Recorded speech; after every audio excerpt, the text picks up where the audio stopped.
And welcome back to YoKai Watch, played by the SpiffyNeedleGeeks. It's Brawl Fan 1, Super Sonic 407, and RoushutsuRises. Time for some more rare S-rank yokai hunts. Starting with this guy, who can only be found north of Blossom Heights. His appearance may look familiar, of course. If I can fucking catch him! Stay in the goddamn circle! I know, it's like he's like shooting around everywhere. Yokai, look at me go! You're gonna notice that a lot with the rare S rank yokai. They're pretty jittery and fast. Anyway, this is Flengu. Hey, there's a familiar face. Not a familiar color. Flengu is a rank S yokai from the mysterious tribe, yet another gold medal yokai. He's fairly bulky and also a very like his counterpart, another hard-hitting spirit attacker. However, instead of wind, Flengu deals with fire. More specifically, he can cause droughts. Huh. You ever find your entire fucking country or whatever just stuck in this never-ending drought? That means Flengu's there, punishing the people because he feels they deserve a drought, apparently. Coming from the yokai carrying around a pot leaf. I guess he blows away the clouds? I don't know. Sure. I mean, I know he's using it for a fan and everything, but I mean, just look at it. It's a fucking pot leaf. Surprised you brought this one up now and not, when we were fighting Tengu. I don't remember what Tengu was holding. The same exact. It's literally the same exact model, just recolored. Yeah. Well, it's like, remind me, because I know it's been a little bit since we've seen Tengu. What exactly is Tengu compared to Flengu here? Tengu is the wind manipulator. Like he can cause typhoons. Right. One of the most well-known yokai in existence. Oh yeah, and you tell this to a guy who knows jack shit about yokai. So I'm sorry if I didn't recognize that Tengu is one of the most well-known yokais in existence. Well, I say that with no exaggeration. Like he's like on the same level as like the Kappa or I don't know. Fuck, I'm bugging out here. Whatever. You get the gist. Yeah, I gotcha. Fuck you ginger bastard. Wait.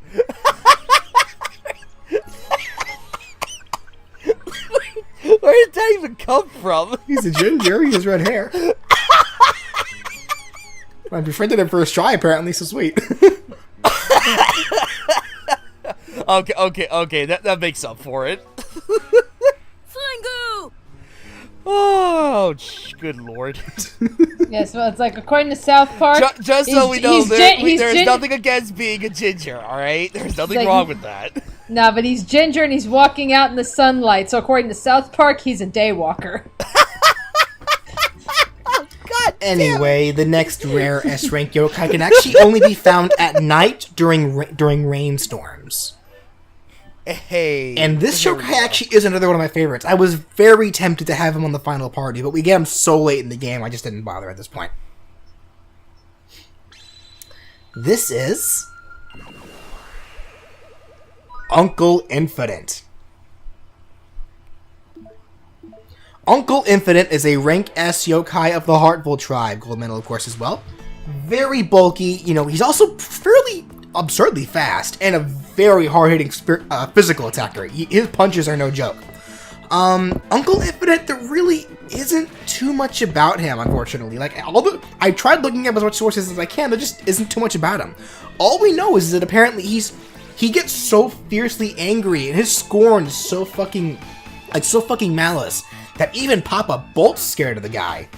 And on top of that, it's literally like he's apparently so scornful he can flip a table from miles away. Which actually is reflected into his ultimate. His ultimate literally involves him flipping a table at you. Which I think we get a chance to see here. I don't recall. I feel like that'd be something I want to show off, but whatever. We may or may not see it, but like I said, I really like Uncle Infinite as a character. I have used him in previous playthroughs. He also is another one that comes equipped with the intimidation ability. So when you have him on your party, no yokai will ever loaf. Though I actually should add something I probably I forgot to mention about the intimidation ability. Yes, it'll make your entire party never loaf, but that also goes for the opposing party as well. Like literally, no yokai will loaf. So it's a give or take. Okay. So you can keep your yokai active, but at the same time, the opposing type will also be pretty active. Pretty much, they're there to make the battles faster, I guess is a good way to say it. Right. Okay, I getcha. Yes, Fanox, zap the Thunder God with your lightning.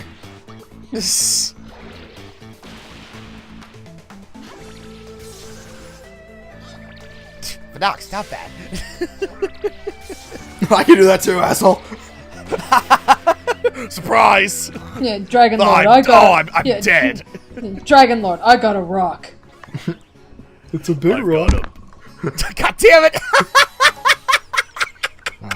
I guess maybe I don't get a chance to show it off, but whatever.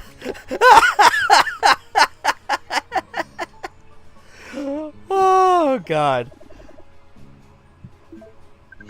Okay, we'll be friends with you. Uncle Infinite! That said, not actually sure if this guy has any relation to Papa Bolt or Mama Aura. Maybe? Not quite sure on that one. It doesn't explicitly say that there's a relation. He is married, because obviously there's a recolor of Papa Bolt here. No doubt there'd be a recolor of Mama Aura, but we won't be meeting her until later on. Anyway, okay. Next rare S-rank yokai can only be found at night by the beach while it's raining. Oh, jeez. Luckily, this guy's a little bulkier and slower, so he's a little easier to catch. Yeah, I was about to say, who's this bulky guy? Neat. Swash. Swash.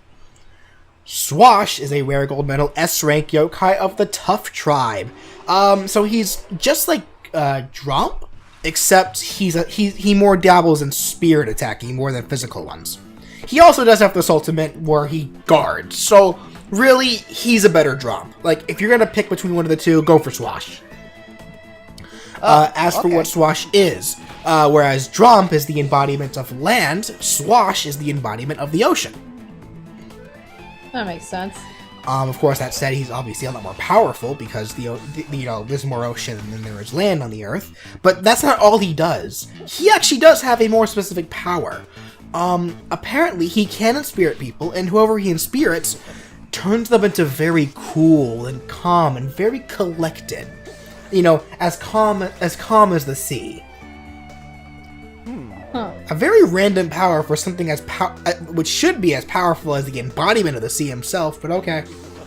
I mean, I get where they're going with that and everything. Oh, yeah, Like, I you do know, the serenity and everything. Like what you said, like calm like the sea and everything. But it's like, at the same time, though, it's like, you know, the sea can also be quite violent, you know? Well, yeah. But, like, the show actually does a better job of properly showing examples. Because, like, what it does in the show is Swash and Spirits Nate, Bear, and Eddie.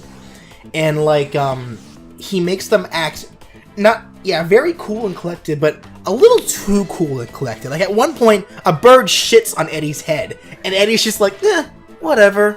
It's alright. And even, like, at one point, like, a wave crashes down over them, and all three of them lose their bathing suits. But they're sitting there just butt-ass naked on the beach, and they're just like, whatever. It's cool. And it wasn't until Swash, you know, gave Nate his medal and then left, until they finally realized what the fuck was going on. Oh. The three of them were butt-ass naked, you know, in front of not only a couple of the girls that were in their class, but in front of everyone's parents as well. So, fun outings. And how old are these children? Elementary school age at the very least. Yeah, that's really squeamish. Yeah. I mean, they found suitable replacements. I mean, I think Bear found an octopus to put over his junk instead of when they lost their bathing suits. think. One of them put an octopus. One of them stuck an octopus in their junk. Yeah, that's a brilliant freaking plan. Well, they were they were literally too cool and collected and uncaring to really take notice. I know, but still, it's like your first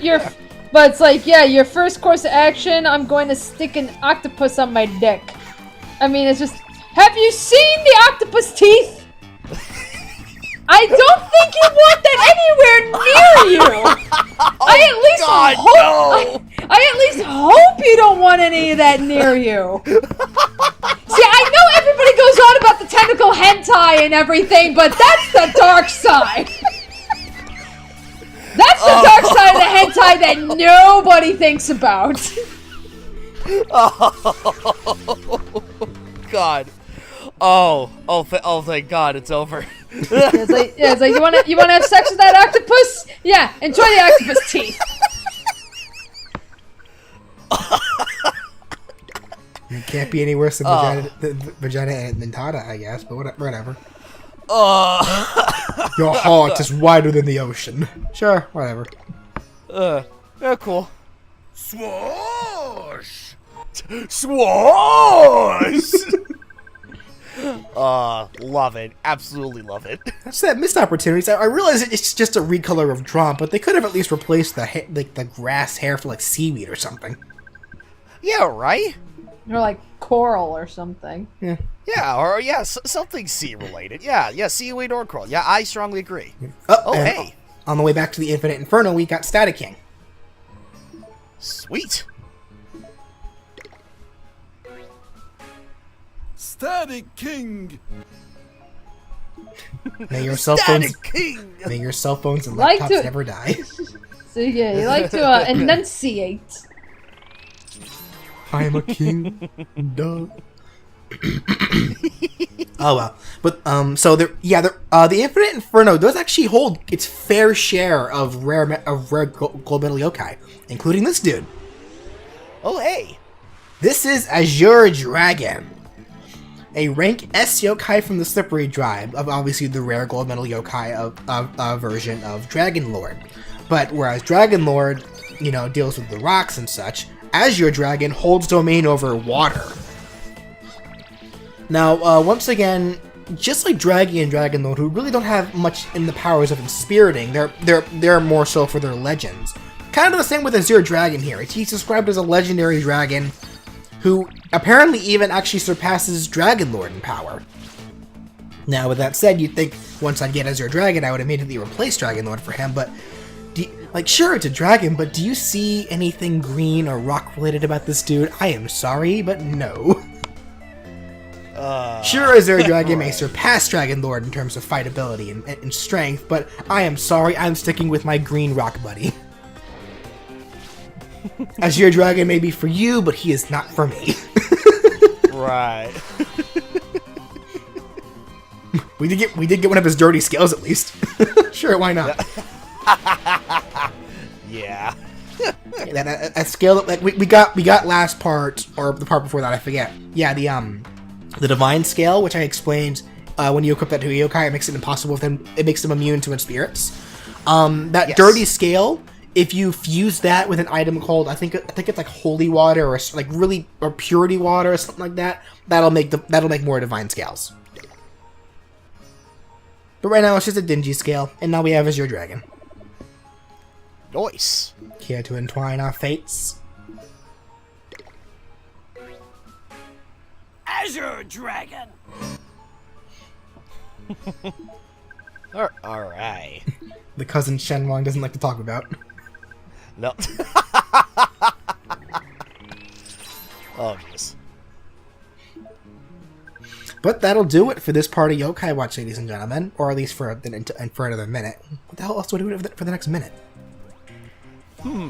Well, let's find out.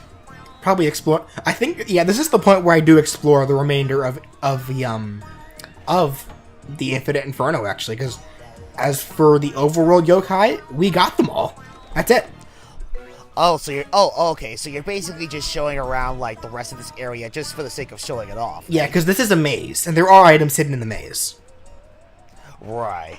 Okay, that makes sense. It's a good idea to get remind the audience of the surroundings or where to go from point A to point B in a maze like this. But of course. God, just like how it is with Halo Combat Evolved. Sure, why not? Fuck off, Tangloom. Oh, that'll do it. Okay, see you then. Bye! Bye!